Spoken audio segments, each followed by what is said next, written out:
What's good, Savvy Crew? I'm coming back with another video. Oh snap. And this one is on Tommy G. I said I was gonna react to it, and here it goes. The name of it is Investigating Israel Influence on U.S. Politics. Now please watch this. You may be like, I don't really care about politics, but just watch this. This is different from any other video. This is showing. Listen. Just stick around. We're gonna go straight into it. I ain't gonna even talk. It's a little on the longer side, 50 minutes. So it's gonna be a ride, but let's get it.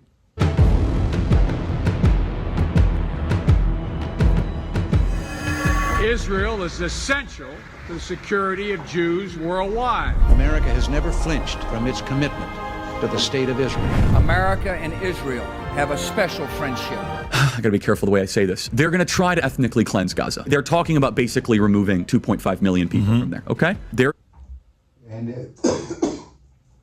Go check out what's going on in Gaza. I'm still getting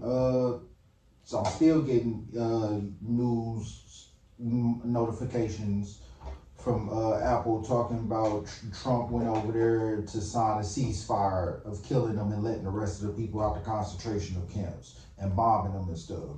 Serious questions here, Patrick. What's your reaction to seeing those photos? Horrific. Last week, they even went to a point further than starvation called famine. Worst food hunger you can get into. Wow. Just watch how they doing these people over here. Please, just watch. Just stick around and watch how they doing these people over here. Highest number of child amputees worldwide. I mean, it's just sickening that we're doing this to kids. What crime did they commit? We gave Netanyahu a blank check. Would it be your impression that many of our politicians are under Israeli influence? That's such a mild way to put it. Mainstream media is been taken over by extremist groups. Most of what you see is either AI or footage used from Syria. The IDF commanders we spoke to said they are the most ethical army in the world, they're the most precise. That's complete bullshit. I do know that Hamas would have their weapons depots under hospitals. There's a reason that Hamas operates out of schools and hospitals. With Israel being questioned now more than ever, I went to Washington, D.C. to investigate the claim of whether Israel is our greatest ally and looked in particular into the influence of AIPAC, the American Israel Public Affairs Committee, on our elected officials. And we also examined the war in Gaza, asking whether Israel truly lives up to its claim as the world's most ethical army, or whether we are witnessing serious human rights violations funded in part by our U.S. tax dollars. To look into this, I spoke with U.S. senators like Ron. And if y'all wonder where our tax money is going, for all the people wondering, this is where. President Rand Paul, with IDF soldiers, a Jewish woman turned anti-Zionist, and one of the greatest conspiracy researchers of our era, Ian Carroll. I ask the questions that are scary to ask, and I do so as a proud American. Let's get to it.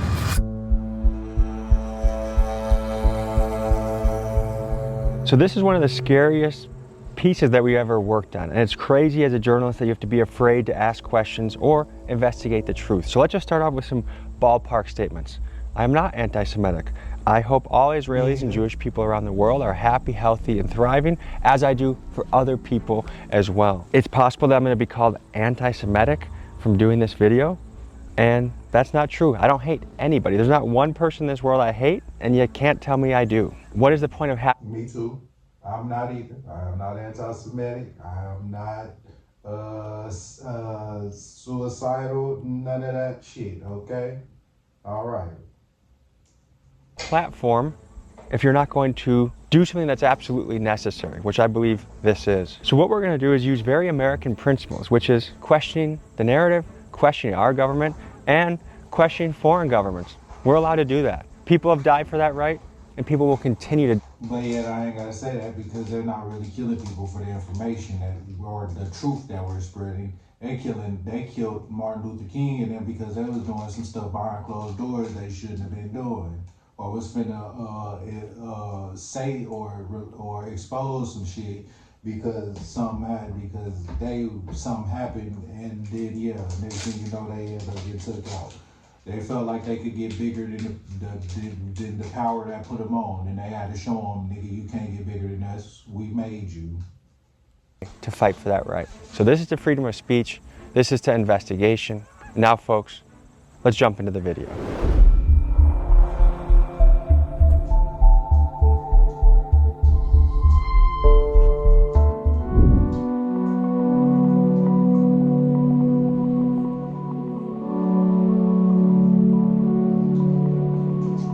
You got arrested right around here.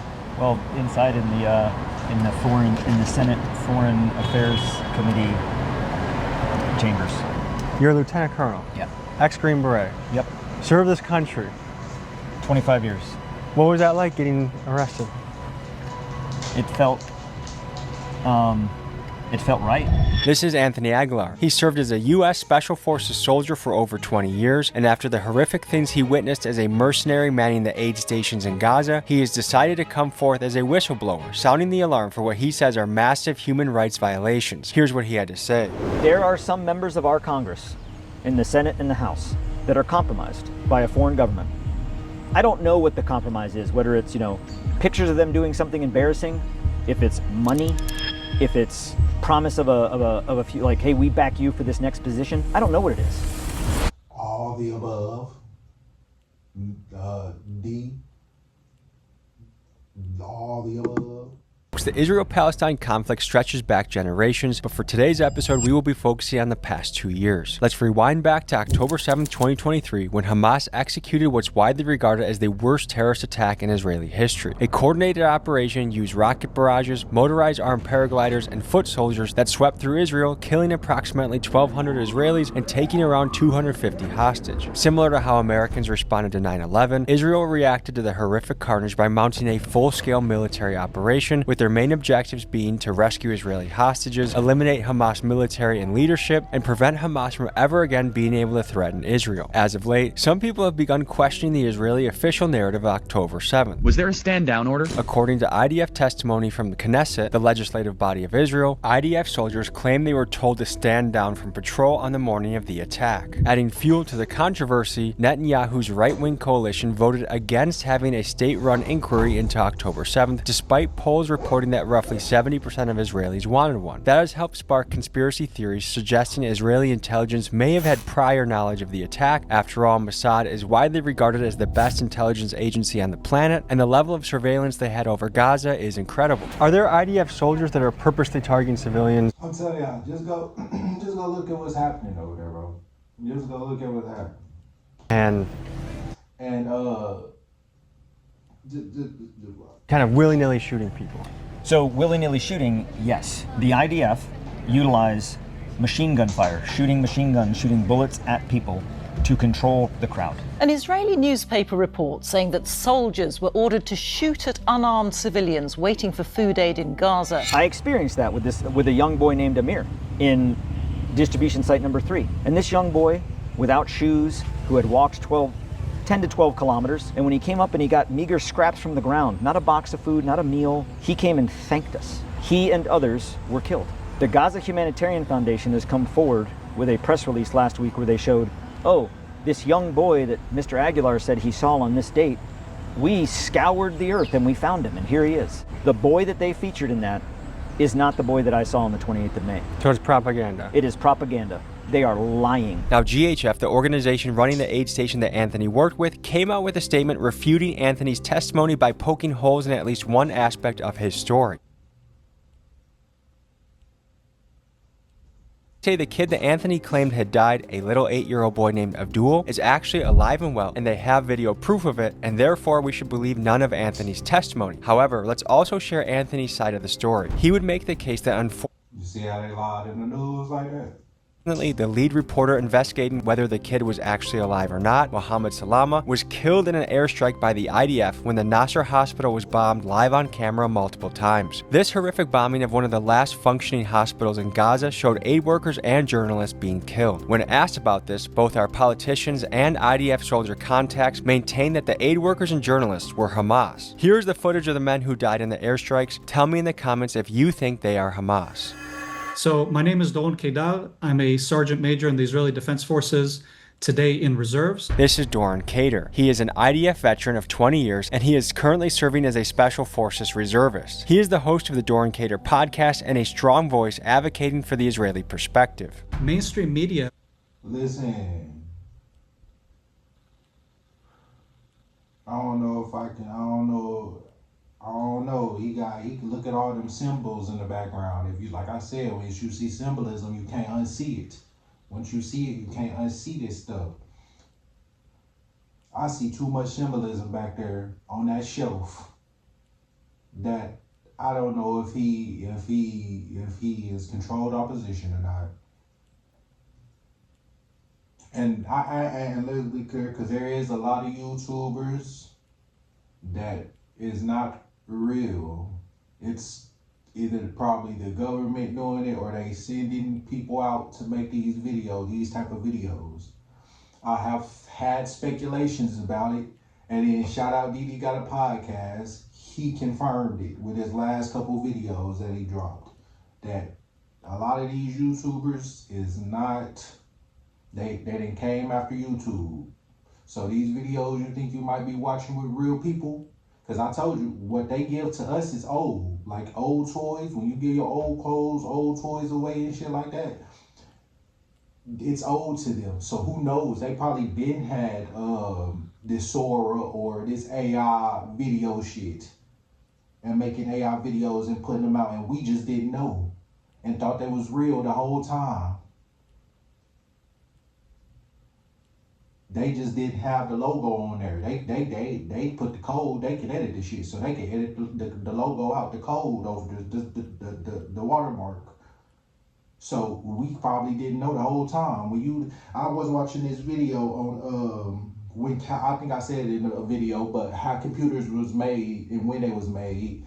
Back then, they used to, them old videos, them old school Western videos, the movies that they used to have, it'll shoot like pew pew when they shoot the guns and shit like that. And they'd be like, bro, them old West, and they'd be like with Indians and shit like that on the desert riding horses that our grandmas and them and great grandma used to, them videos, they used to make videos like that with the first computers that they made. It would tap out, it would put the red dot, it would put like a red dot on the screen of code, and then they write that code down, and then they would get like, they can make that's why all of them looked the same and had the same, just go search it, I forgot what it was called, I might do a reaction to it, but that's why they all had the same music, the same theme, the same everything, because a computer made it.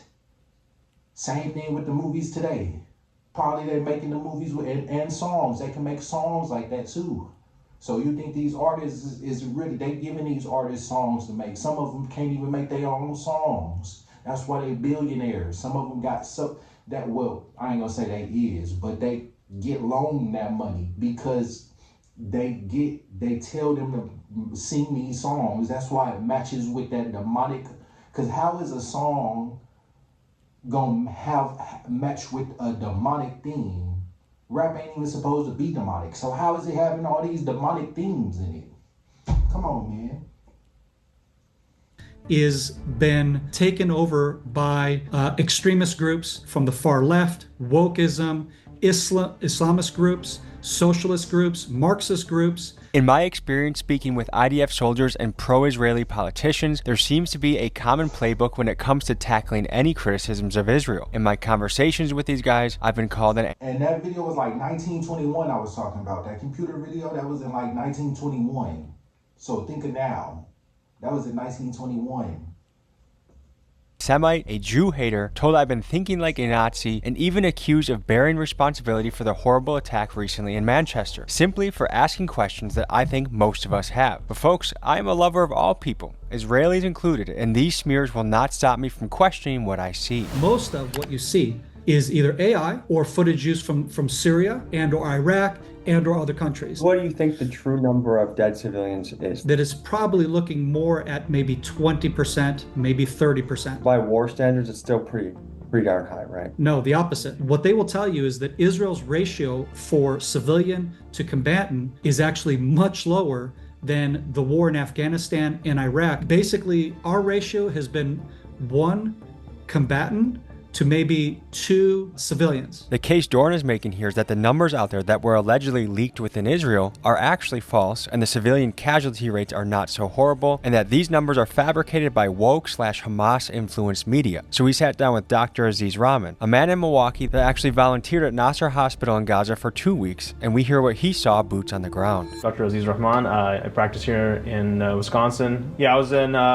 June 2025. I was in Gaza at Nasser Hospital, which is in Khan Yunis, which is. And listen, since I put that video of that Beloit College in Wisconsin, or whatever, but I know it's in Wisconsin, I think it's, Beloit College, with them artifacts, I've been noticing a whole lot of people like that coming out from Wisconsin, or a whole lot of things in Wisconsin. I'm finna start searching on Wisconsin and how deep in history they got in ties with this, because they got stuff under the ground in Beloit College in Wisconsin. They got a secret. I put it in, I forgot which video it was, but they put it in, his name is Investment Joy. Go search him, and it's his shorts. Listen, it said it would change the course of history itself if them artifacts got out. Yeah. Go look at probably. I forgot what video it is. I'm gonna put it in the description. Saw. Actually, I'm gonna put it at the end of this video. When you see them videos pop up at the end screen, I'm gonna put it right there. Thousands of patients. I've probably treated hundreds of patients. I actually did surgeries myself on maybe 50 to 75 patients. The IDF commanders we spoke to said they are the most ethical army in the world. They're the most precise, that the minimal amount of civilian casualties are being expended with them. What would you say to that? That's complete bullshit.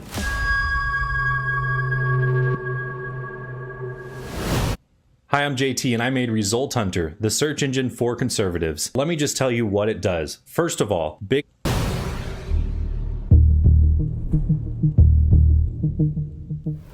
This is Brendan from the organization Open Secrets. His group is a nonpartisan watchdog that tracks the money flowing through politics, and he helps me break down the numbers connected to AIPAC. What is AIPAC and how do they function? They make contributions to candidates. A traditional PAC they are able to make contributions directly to candidates. They collect money from their members or other people who are interested in their cause and support their policies, and then they deliver it to the candidates. There are members of our Congress that are compromised. That is a fact. Those that are compromised because they get the backing of AIPAC and they get the backing of Israel, their voices are amplified. I'm not surprised. You can't fight against that propaganda machine. It's huge. So there's this Israeli. This is what I'm exposing right now. I know I've been talking to, and I've talked on the phone with before. That's how we're able to make all these videos. And he was going to consider doing an interview, and then he said it's pointless. Everyone just turning into an empire of Nazis pushed by Nick Fuentes, Kanye West, Candace Owens, and more. The first problem is that every American moron retard wants to talk about, and I even say this to people, it's always, oh, you're taking my tax money. Shut the f up, dude. You don't know where the f your tax money is. You wouldn't even know where your tax money is, where you don't even read any of the bills. You sign all the bills and then you want to pay more tax for gas. You want to do all this bullshit. But then when something big happens in the world, that's where my tax money is going. Shut the f up. Nobody knows where the f their tax money is going. Ian Carroll is one of the internet's top conspiracy analysts. His critics label him an anti-Semite spreading false information about the world may never know, like the Lollipop Tootsie Roll commercial, whatever, the world may never know. But to others, he is a fearless journalist that speaks on what some perceive as an extremely strong Zionist pressure on our government. Here's what he had to say. There are 100 U.S. senators. Last year, 93 out of 100 U.S. senators were people whose campaigns had been funded by Israel AIPAC and the Israel lobby. 93 out of 100 US senators were taking money from a group that represents a foreign government and foreign interests in order to operate our government on behalf of someone else. And they all work here, in this building. This is Representative Ro Khanna from California, and he does not take AIPAC money according to the website Track AIPAC. Here's what he had to say. It's too much. I mean, it's too much. All these super PACs and PACs are too much. I don't take a dime of PAC money, lobbyist money, since I've been in Congress. And I don't believe in super PACs. And so I can vote my conscience. But if you have people who have a particular point of view, in AIPAC's case, they're basically whatever Netanyahu does is right. That's their point of view. And they're saying, okay, if you don't take that view, we may come after you. We may have millions of dollars spent against you. Now, ask any American content creator what the scariest subject to cover is, and the answer is Israel. Even YouTubers I know who support Israel say their channels were shadow banned for months after covering them. And folks, the plot around free speech thickens. News just...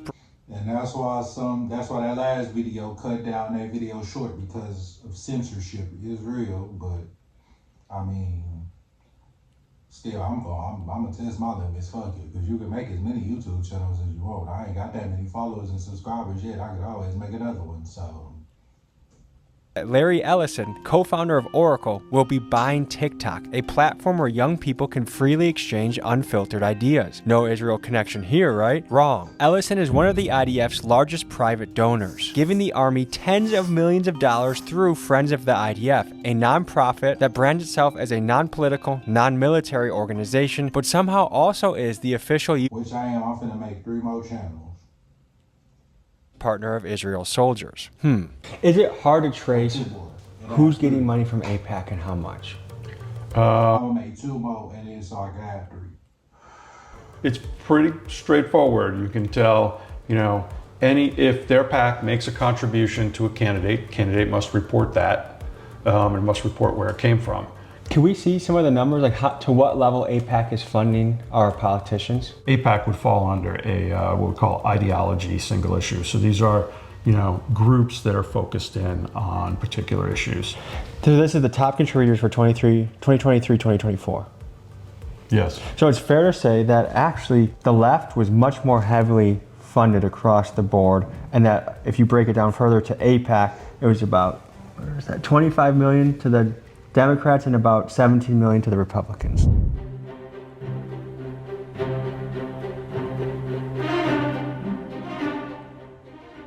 And you might have been wondering, who are all these senators that are taking money from the Israel lobby? Well, if you wanted a list of all-timers, our boy Joe Biden would be at the very top with 4.2 million during his career. But you'd also find Hillary Clinton, 2.3 million. You'd find Kamala Harris, 2.3 million. You might think, oh, Trump's not on there. No, that's just because he was never a senator. So you'd have to go to a different webpage to find that number. So would someone like Miriam Adelson appear on a list like this? Yes. I'm curious what her figures are, because I've seen that it reported allegedly that between 100 million and 200 million plus to Trump from the Adelson family. She was, in 2024, she was the number 3 donor. Behind Musk and Mellon. Miriam and Sheldon would come into the White House probably almost more than anybody. The Adelsons are some of the wealthiest Jewish billionaires in the world. Now it is the Adelson, just Miriam. Her husband Sheldon died. They have a long, wealthy relationship with Donald Trump, a very long and wealthy relationship with Benjamin Netanyahu, as well as with anyone and everyone else that is. And since I've been getting into politics a little bit more, because I used to not care about it, but since I'm getting into it more now, I've been hearing about that name, Netanyahu's. I've been hearing about them. With the Zionist Project and Jewish causes. This is Representative Nancy Mace of South Carolina, and according to Track AIPAC, she's taken about $130,000 from AIPAC-linked groups. Here's what she had to say. No, compared to your colleagues, you're minimal. Am I low? Yes, Okay. which is good. Do you think Americans have a right to fear that AIPAC is too powerful and that we're... And speaking of the word Yahoo, y'all remember Yahoo? Y'all even know where that word come from? Go search that up. Because I figured that out on the video. I forgot. I think it was Jay Dreamers when I was watching one of his videos or something. But go search where Yahoos come from. I mean, some people would say that it feels like we're almost controlled. The word Yahoo. Israel. No, we're not. And you can't buy votes, okay, when you're up here legislating. Yes, we have to run for re-election. Yes, we have to raise money to do that. I've never gotten pressured by AIPAC. I've never said, hey, you have to do this, and I've never... So it's not some insidious meeting in a parking garage where a guy with an AIPAC hat comes to you? No, I would definitely not accept money from anyone threatening me, and that's just not a thing.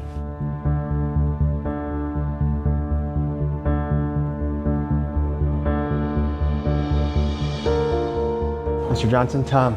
Hey, nice to meet you. Good to meet you. Thanks for seeing us. Certainly. Rep Hank Johnson is my handle, by the way. At Rep Hank Johnson. First guy to do the good plug, so check him out, guys. Yeah, check it out. This is Representative Hank Johnson from Georgia, and he does not take AIPAC money according to the website Track AIPAC. Here's what he had to say. The AIPAC PAC is powerful.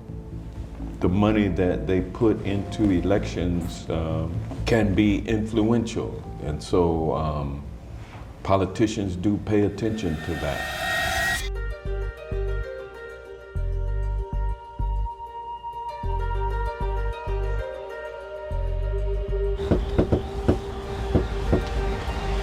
Hey there. Hello. How are you? Come on in. Good. How you doing? Good. Nice to meet you. Tommy. Tommy. How are you? Good to meet you, Medea. Medea Benjamin is a Jewish woman who has been to Israel and once considered herself proud of Israel until her conscience forced her to stand against it. She's the leader of activist group Code Pink, and she's made it her mission to call out U.S. politicians for taking AIPAC money and enabling the destruction in Gaza. Here's what she had to say. Would it be your impression that many of our politicians are under Israeli influence? And y'all might be like, what? But y'all ever wonder why so many, I think I said this in the video, but y'all wonder why so many celebrities wear red shoes, at one point in time, I think it was like 2019, 2018, somewhere around that time, 2017, when they had them big ass red boot shoes. I forgot what time that was, but they had them big ass boot cartoon looking shoes. I forgot what, and that was red, and a couple people, artists was running around with them. Go search the Red Shoe Club. That's such a mild way to put it. I mean, they are bought off by AIPAC, and that's not even the most important part. The most important part is they're scared to death of AIPAC. They're afraid that if they become the target, well, look at what they did to Cori Bush, look at what they did to Jamal Bowman, and you can go back, look what they did to Jewish Congressman Andy Levin, just because he said some mild things about Netanyahu. And so these members of Congress don't want to be in the crosshairs. We've heard a few times now politicians mention Cori Bush and Jamal Bowman seemingly getting pushed out of office by AIPAC. Here's what Cori and Jamal had to say on the matter. I got a message from someone in the community. AIPAC said to tell you that they know you're not going to change your stance. They just want you to be silent. They are very strategic and very unapologetic. Now let's break this down by highlighting Jamal's story. During his 2020 term, he was critical of Israel, calling what they were doing in Gaza a genocide and being one of the first politicians to demand a ceasefire. So when he ran for re-election in 2024, AIPAC-related PACs spent a record-setting $14 million to fund a challenger to unseat him. For comparison, his 2020 opponent spent under $2 million, meaning that AIPAC poured more than 8 times that amount to defeat him in 2024. It was the same story with Cori Bush when she also called the war in Gaza a genocide. An AIPAC ally spent $8 million against her, and she lost. So it seems AIPAC has real power to force out politicians they don't like. And when it appears to be lose your job or listen to AIPAC, allegedly, it's easy to see why politicians fall in line. And so they either put their head down or they're more even brazen to say, yes, I'll go with AIPAC on a trip to Israel this recess instead of being with my constituents. Recently in the news, I've been bombarded by stories of U.S. politicians visiting Israel. I've even heard New York mayoral candidates tripping over themselves to say how often they visit or want to visit Israel. I would visit the Holy Land. I would go to Israel. Yeah, I'd make my 4th trip to Israel. To me seems a bit odd, and it made me wonder, are US politicians visiting Israel an unusual amount? So we looked at the numbers. A 2024 study by the University of Maryland found that over 25% of all congressional trips were to Israel. And from 2011 to 2016, congressional members took 1,400 trips to Israel, which for comparison in the same time period, there were 88 to the UK and 154 trips to Japan, which are other countries that we also consider to be our greatest allies. And for Americans in the last couple weeks questioning whether their politicians are controlled by Israel, the news of a 250-person delegation to Israel could not have been worse timing. So does this mean that AIPAC simply outplays every other lobby in Washington, D.C. and should be celebrated for being effective? Or are we looking at something far more dangerous, which would be a foreign influence shaping American policy from the inside? Is it that bad? Yes, and it's bigger than AIPAC. A lot of times, there's a couple of arguments that get thrown around here to the uninformed. And one is that Israel is not even the biggest lobby. There's all these other nations that are bigger foreign lobbies than Israel. And it's because Israel's not a foreign lobby because they're not registered. Every other nation has to register their foreign lobby as a foreign lobbying group. And that's how it should be, because that way we have much higher standards for disclosure of where the money's coming from if you're a registered foreign agent. And you can actually look into the history of when AIPAC decided not to register. And it was right when John F. Kennedy got shot in the head. And you can actually go and read. If y'all don't know, that was a hoax. Well, it wasn't a hoax, but it was, who knows? It probably wasn't a hoax, but I know the person who did it was inside of that car in the front seat. If you go search up on that. The original letters themselves. In that Abraham Lincoln story with John Wilkes Booth, and he shot. Listen, I'm gonna try to find that video. I might react to it about the computer, because that's literally one of the videos they put in there. And I'm finna react to that, because you, after listening to that, and then after watching that and then listening to it, and then shout out Industry Hoax, because he even got a video on that, how it was a hoax. But it just sounded like it was a made up story. Of Kennedy's administration messaging, at the time it was called the World Zionist Congress. And they were saying, you gotta register, you're a foreign agent, here's it, and they send the paperwork. And they sent the paperwork over the month before JFK got shot. Why is it not registered as a foreign entity? The rules have been made easier for countries like that we consider to be allies. There are also a lot of people that are dual citizenship, so people think of Israel in a different way. There are a lot of American citizens who are also Israeli citizens. So they're American citizens. So, I mean, if you're an American citizen and you're articulating a point of view, that's your right. So I'm not of the view that these people are not American citizens. They're doing everything legally. They're American citizens. They're lobbying for their interests. They're lobbying for the Netanyahu government's interests because they think that's what benefits America, and they're paying millions of dollars, which under Citizens United is legal. The problem is, why we have a political system that has that being legal, and why don't we have more people with the courage to say, I don't care, because if the people are on my side, it's not going to matter. Can you guess where this is? It looks like the Middle East. But no? Gaza. Gaza, wow. Pretty bombed to oblivion. Yeah, it's very sad. What's your reaction to seeing those photos? Horrific. We were complicit. We gave Netanyahu a blank check. Look, the Hamas terrorist attack was awful. And I said that people who committed those crimes had to be brought to justice and the hostages had to be released. But that happened months in. Netanyahu had... Now listen, we don't know if AIPAC is the good ones, we don't know if they're the bad ones, but all we know is they paying people off in politics. And so... bombing for 2 years, over 60,000.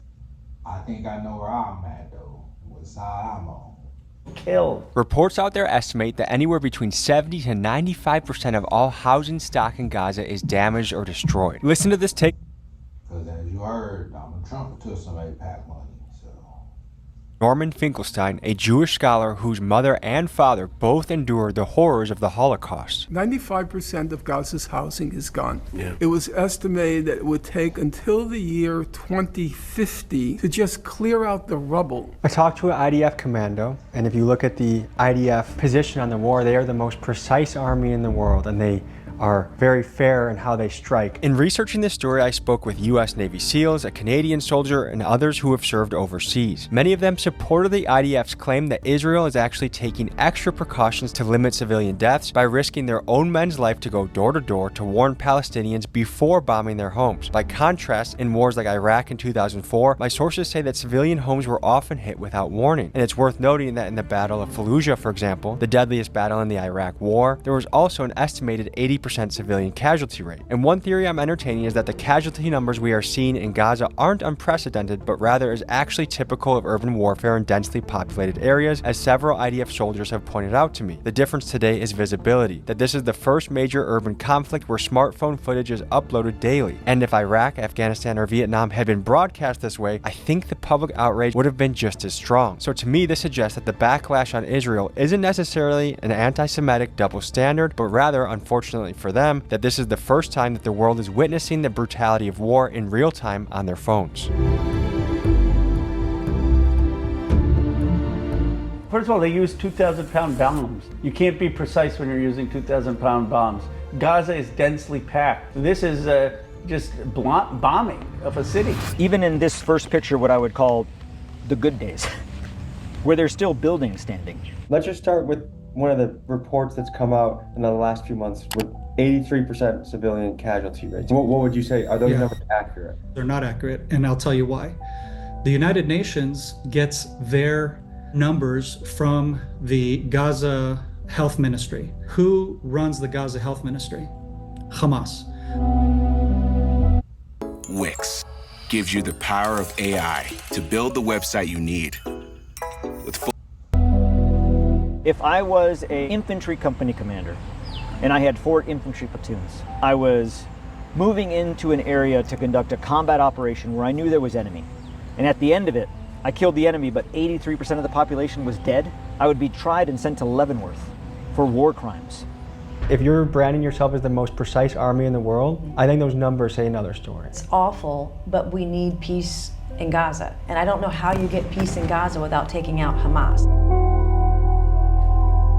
The food they're eating is not nutritious food. It's aid food. Some of the food has fungus in it and has worms in it. Now they're airdropping these food pallets, which 3 airships equals 1 truck. It's all show. Sometimes the pallets actually drop on people's tents and kill them. So the Gazans have to go through a place where no human can go, okay, where the Israelis have, top-notch surveillance, tanks, drones, soldiers and APCs with machine guns. Modern day concentration camp.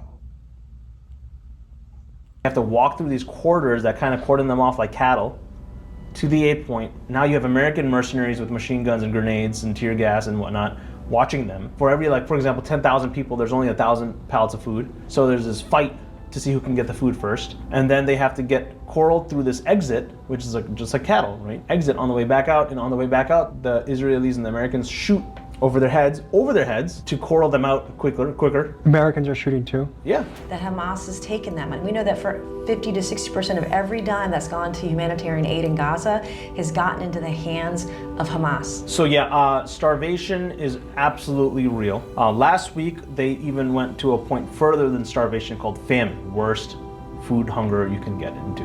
We saw 2 babies in the neonatal ICU, Zainab and Hassan. Yeah, they were at the end stage of their life. We were requesting baby formula to be brought in. And we actually told the doctors who were coming in next to bring in baby formula, and it got confiscated at the Israeli borders. I myself, just being there for 2 weeks, I lost 12 pounds. Who says we're going to starve the people so much that they suffer that we're going to force the surrender? It's sick. And your tax dollars, my tax dollars are funding them because both Biden and Trump gave Netanyahu a blank check. Israel could not give them humanitarian aid. Israel could choose not to provide humanitarian aid to the Gazans.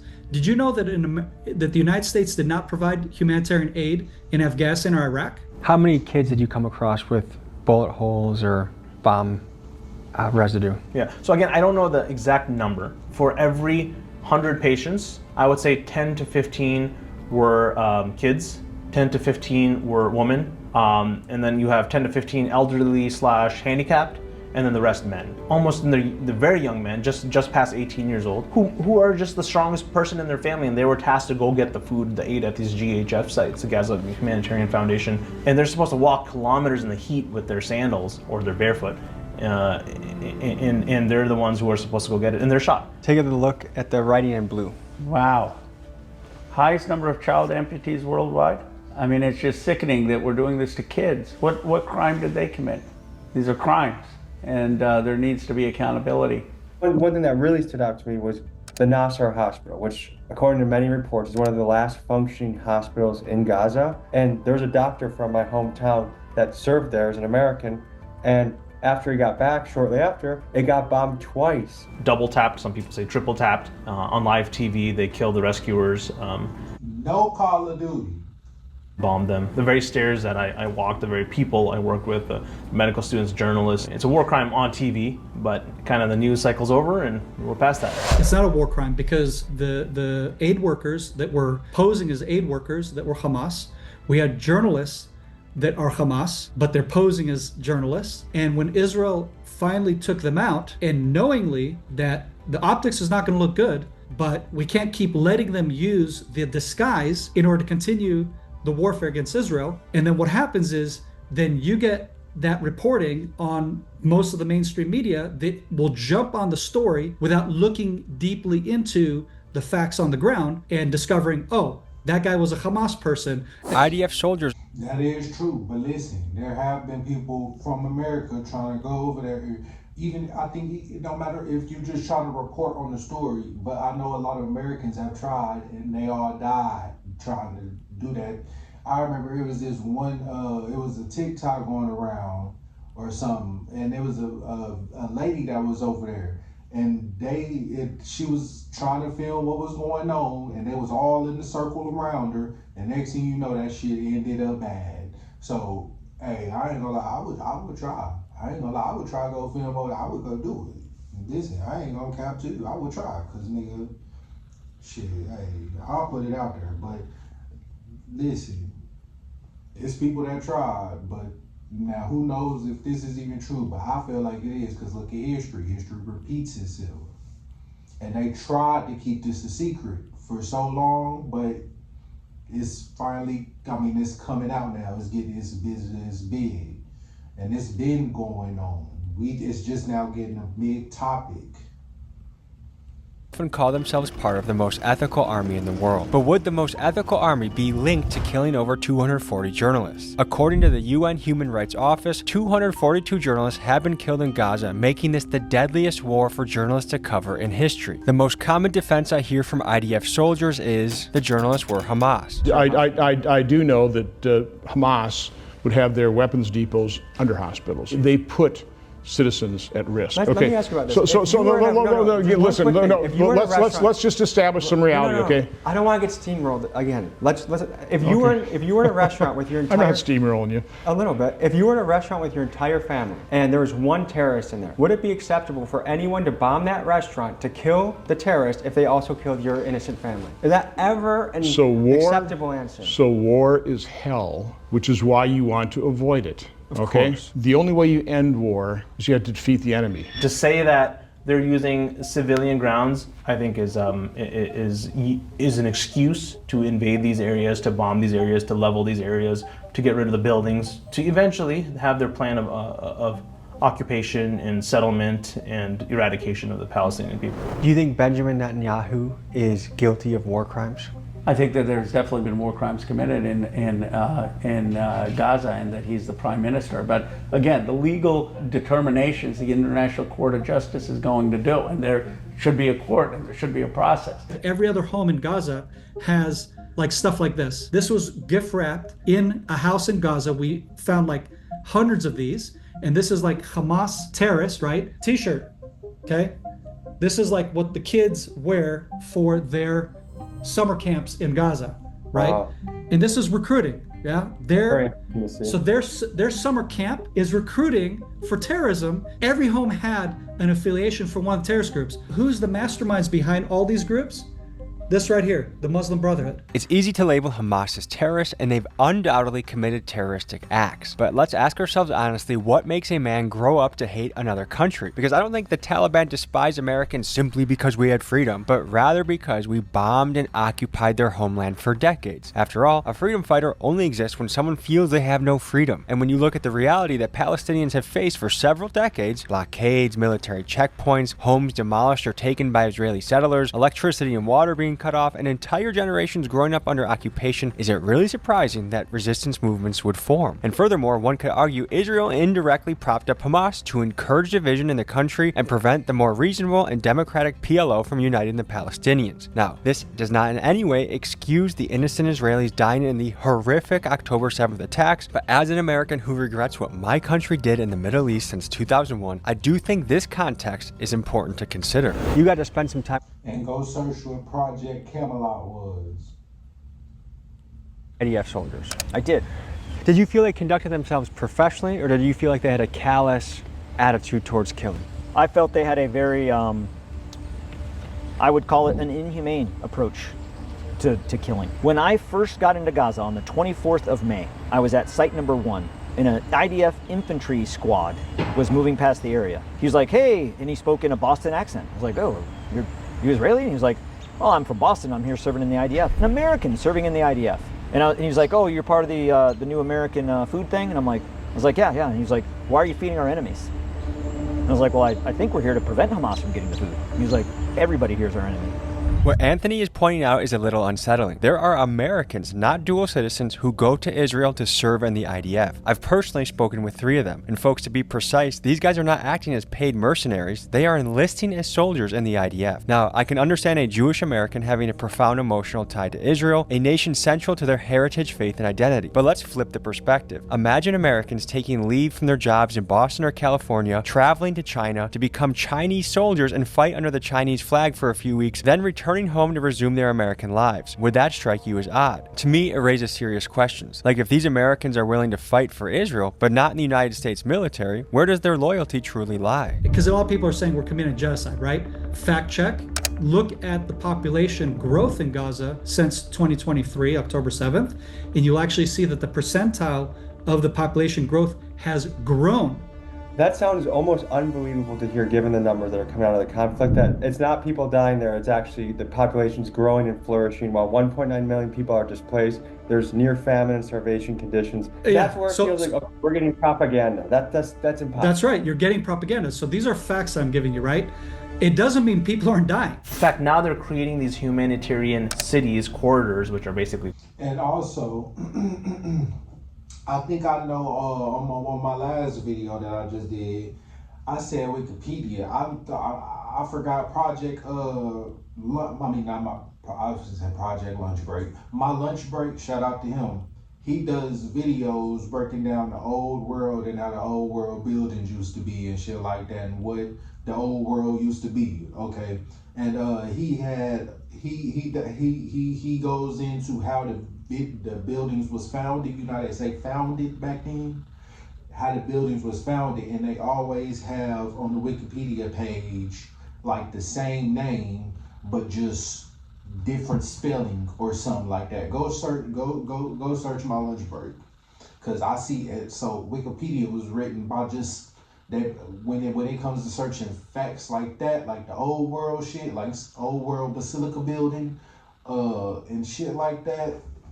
Yeah, they got fake robot written AI articles on that. So I see why they say don't use Wikipedia sometimes. But who knows if all of it, because it's all the internet, it's all about them. So camps, and they want to eventually get everyone from the north of Gaza down south to Rafah into these camps where they can come in, but they cannot leave unless they voluntarily emigrate to a different country. And by the way, a refugee camp was just recently bombed as well. Yeah. When you look at that in terms of, okay, what is a concentration camp? Well, when you take a population away from where they live, and you take the population away from where they live in the whole country, and you concentrate the entire population into one area, onto one camp, that is a concentration camp. How much are you risking right now by coming out and speaking about this? everything. My reputation, my health, my safety, my future, everything that I worked for 25 years in uniform, to the reputation that I built in terms of being a patriot. Why do you think the world is allowing this to happen? Complacency. I'm not saying. Hold on, let me go. Okay. Alright, I had to go piss real quick. I had to go piss. I've been holding it for a cool minute. Alright, let's get back to it. Israel hasn't made any mistakes, okay? Because that's the other thing that people don't understand. In More warfare, journalists have died covering Israel, covering this war. I ain't drunk water in a cool minute. I've been drinking pop and a whole lot of juice, so this shit is going through me. This is my first water in a couple, probably about 2 days or so. Yeah. Any modern conflict. Has your feed been flooded by videos? A girl carrying a bucket, bomb, hospital, bomb, Yes. aid station, hit by an IDF truck, all those kind of things. Yeah. When we ask people on the Israeli IDF side, they say that's Hollywood, that's fake. Well, they're just wrong. I mean, I'm not going to defend every single video because then they're going to put up one video that actually was fake. It's Pallywood. It's a funny concept, and it's very creative. But I was there for 2 weeks, and hundreds of other physicians, surgeons, pediatricians, nurses, healthcare workers, aid workers from the West, from America, from the UK, from Australia, from Germany were there. And to say we are all liars and it's all Pallywood and we are part of that Pallywood is just obscene. All of the IDF soldiers I spoke to brought up the claim of what they called Gaza wood or Pollywood, or in other words, there being a lot of fake, staged, or AI videos used to turn people against Israel. Here are some of those clips. Oh, hold on. And after seeing some of these videos, I do agree something feels staged or off. However, most would argue, as with any war, propaganda is used by both sides, and this still does not negate the hundreds of real and horrible videos we've all seen circulating our feeds where refugee camps and children are getting blown up, entire cities appear to be bombed out, and the countless other examples of humanitarian carnage. Iran-backed Hamas terrorists have been... Okay, I was gonna say, speaking of Polly and Bollywood, Hollywood. Y'all know why they call it that? Because the wizards and witches or druids or whatever back then used to make wands out of the holly tree, right? Okay, so we know that's why they call it Hollywood. So guess what they're doing? They're casting spells from out of Hollywood onto us that's watching the movies and the production that they do. Civilians hostage for 706 days. So this is really the crux of the conflict right now, according to the official U.S.-Israel narrative, is until everyone here is released, we will not stop, which I think is fair. If my people are somewhere else and they're being tortured or whatever it is, you want them back. There's no question about it. I mean, these people were innocent. They were at mostly a music festival. The part of this conversation that gets left out so often is that on day one, Hamas offered to free all the hostages. The only request was that Israel does not enter Gaza. These people Tragic matter. story. If you are on the Palestinian side of this conflict and you can't say that these people matter, you have lost your touch, you've lost the narrative as well. I saw reports that there's testimony given by IDF soldiers that they were instructed to stand down between 5 a.m. and 9 a.m. on October 7th. Is there any truth to that? No. There were some troops that were asked to stand down. My unit, for example, was asked to stand down and not to participate in rushing to the scene, and there's tactical reasons for that. The concern was that we would have an attack from the north by Hezbollah and or in Judea, Samaria, and if we sent all the forces and all the units to Gaza to thwart off the attack that was happening there, we wouldn't have any forces or units to send as a response to the north or to the West Bank in uprisings there. And folks, the fact is, conspiracy or not, October 7th attacks left over 1,000 innocent Israelis dead, and that bloodshed continues to fuel Israel's campaign to root Hamas out of Gaza.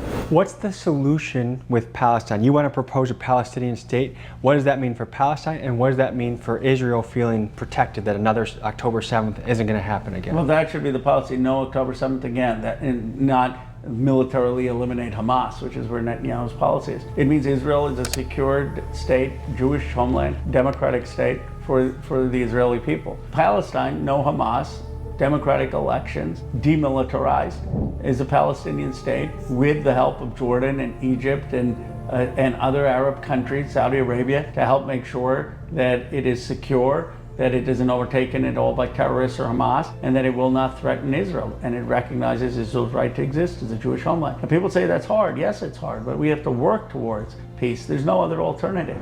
Was there another American political commentator recently speak on podcasts about the disruption and dissent against Netanyahu before October 7th? Yeah. Who was that? Charlie Kirk.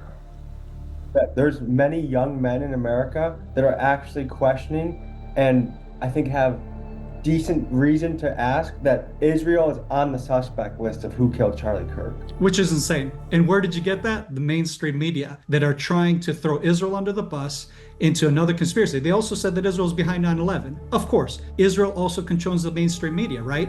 Also Israel controls all the banks. That's why Israel demonizes Israel on the mainstream media. Make perfect sense, Yeah, so which right? one is it? Is it kind of what you're saying? Yeah, I mean, just use common sense. There's a lot of Americans that are starting to question how much control the Israeli government has over our administration. I mean, you talked about the freedom of speech. You talk about there's contractors in certain states that if the state boycotts Israel, the contractor can't work for them or they can't receive aid money if their house gets hit by a tornado. What is going on? So this is another very emotional issue, and I'll get grief just for saying this, but boycotting something is an American tradition. Not only did we boycott the British tea, we dumped it in the harbor, but there were boycotts at the time of everything British. Israel's per capita income rivals Europe, rivals ours. I mean, they've done incredibly well. They're smart, they're talented, they work hard. The innovation that's coming out of there. And the what? The innovation that's coming out. Yeah, innovation from tech, all of that stuff. But that's also a reason why we shouldn't have to subsidize everything they do. It is really hard to get U.S. politicians to speak about Israel or AIPAC. Many staffers shut us down the moment that we said we wanted to talk about those subjects, even if they previously said their senator was available for an interview. I mean, just watch this exchange on Breaking Points with Michigan Senator Elisa Slotkin. Do you think AIPAC should register as a foreign lobby? I don't know the answer to that. I think that I know plenty of people who think they should. I don't. It's kind of a cop-out answer, don't you? I mean, yeah. I literally, I just guess I'd have to look at the definition. I certainly have had my tough moments with that organization. And so you stop accepting their funding? You gotta get your facts straight. Senator Slotkin has taken $656,000 from AIPAC-linked groups, so it's no wonder she dodged these questions. And she's not alone. This is how the vast majority of our politicians are operating right now. And it just makes this whole thing weird, because if this is the right move and Israel is truly our greatest ally, then why are they so afraid to speak on it? It doesn't make any sense. We were just talking to a lot of senators' teams, and they said, yeah, you can talk to the senator, but one thing you cannot ask about is Israel. What's your take on that? Well, I think for a lot of our elected politicians, Israel is a sensitive subject. That's concerning, because I think that when you ask somebody, what can I not talk about, the answer is, then you know who controls you. We can't talk about Israel. Why not? Who you think run the music industry? Jews. No anti-Semitism, but that's who do. I forgot his name, but that tall dude. I forgot who said him on the song, but do some research on that, because they run the music industry. We give them our tax dollars. We fight in their wars. Is it money? Is it religion? Is it politics? Is it power? Is it a combination of all of them? I don't know. But in my mind, there is not a dollar amount on the planet worth turning a cheek to a genocide. If you or a loved one were sexually abused at these Illinois youth facilities or Israel is an extremely useful asset to have in the Middle East, both from a Western Empire domination perspective, as well as from a money-making, deal-making, political maneuvering perspective. It's very useful to have a nuclear-armed nation that depends on us for foreign aid and for their very survival in many ways. They're working on our behalf. Like I said, there's a lot of technology connections. If you use an iPhone, you probably have a lot of stuff on there that comes from Israel. And there. I said that in the last video. That a lot of our technology, them computer chips and them little bitty micro nano chip type shits, that most of that stuff come from over there.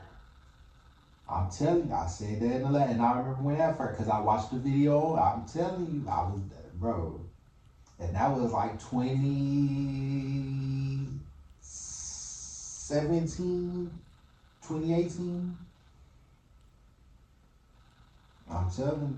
There's a connection in terms of culture. I mean, the religious foundations. To understand America's support for Israel, you have to look at the country's deep ties with American evangelical Christians. You see pastors like Kenneth Copeland funding Israeli surveillance, while others like Greg Locke are openly calling for Gaza's destruction. Israel should make the Gaza Strip a parking lot by this time next week. It's evident that many on the Christian right fiercely defend Israel, and it's worth asking why. One theory is because evangelicals interpret biblical prophecy to mean Israel's survival is directly tied to the second coming of Christ. They take verses like Genesis 12:3, Ezekiel 37, and Revelation 16 to generally conclude that the end times will be centered around a battle for Jerusalem. So for many of these evangelicals, supporting Israel is not just a political stance, but it is a way of aligning with what they believe is God's unfolding plan for history. Every president in recent memory, from Obama to Bush to Trump to Clinton, says Israel is our greatest ally. Why do you think they say that? But that's the greatest deception of all time, because it's really the people who running this shit is trying to make it seem like it's prophecy happening. But listen, they know the Bible as well. They read it and they are trying to fulfill these prophecies and make it come true.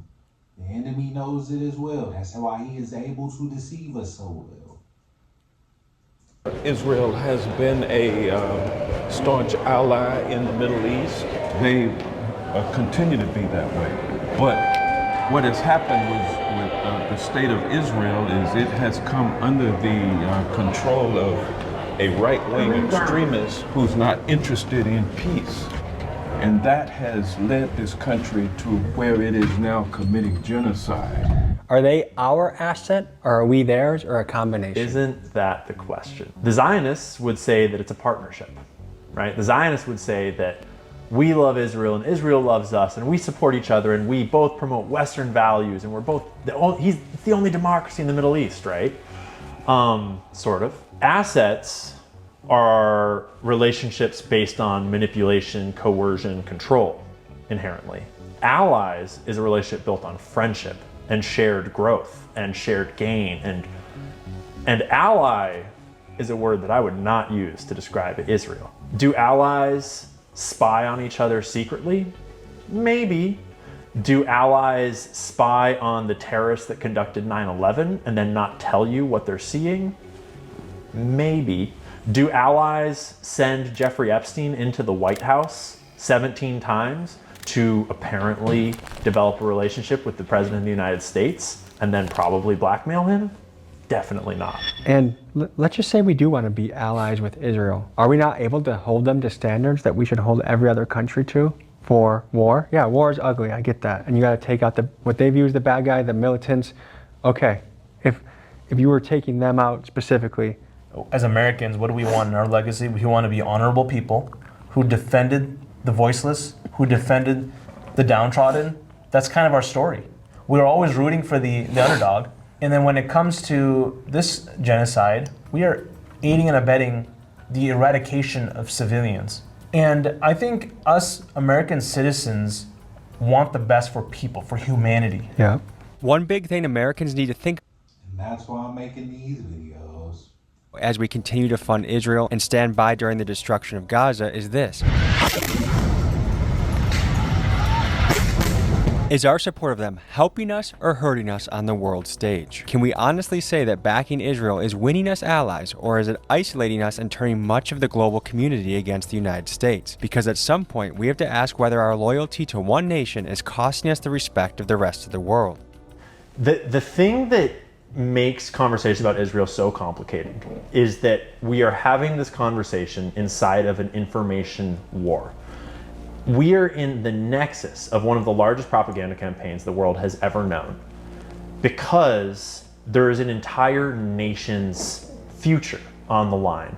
And so the first thing you need to understand in order to understand anything about the Israel conversation is that Israel knows that winning the hearts and minds of the American people is the most important victory that they can possibly have on the battlefield.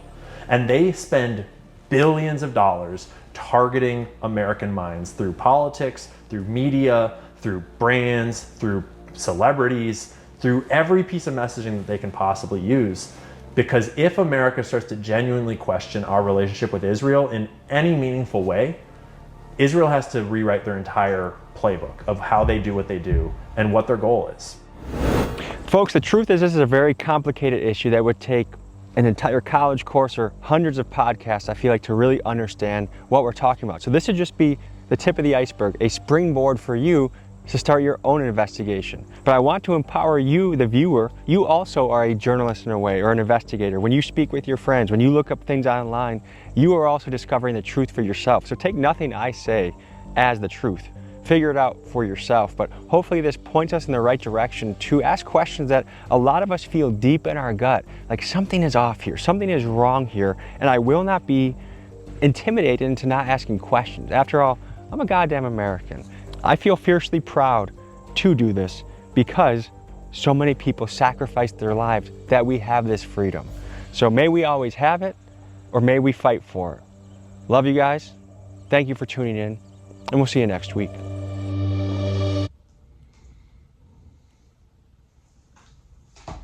Listen, that video just, I ain't even gotta say too much more. That video just said it all. It said it all, man. So I'm gonna catch y'all on